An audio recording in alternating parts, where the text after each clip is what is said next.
Welcome back. We are upgrading our simple client-server model to handle the transfer of a large asset, a file. Our goal here is to create a robust file server that can read a file in chunks and send it through the socket connection. 1. Server setup and initialization. We define the host and port as before. We introduce file _to _sen, which is the name of the file we want to transfer, and buffer _size, which defines how many bytes we will send at a time. Using a small buffer size is crucial for large transfers, as it prevents memory overload and ensures data is sent reliably over the network. 2.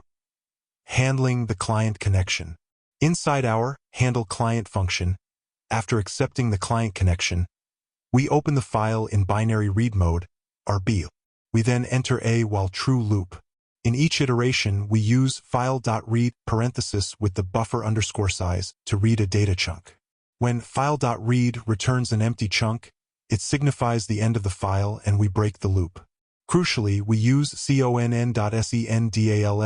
parenthesis to transmit the raw binary data _chunk to the client. 3. The main server loop. The main server logic remains the same. Create, bind, and listen.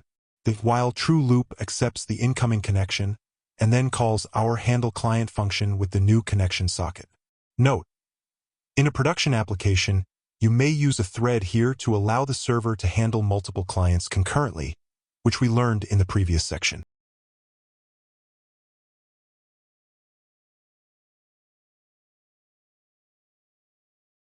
To summarize, our server is ready to stream the file.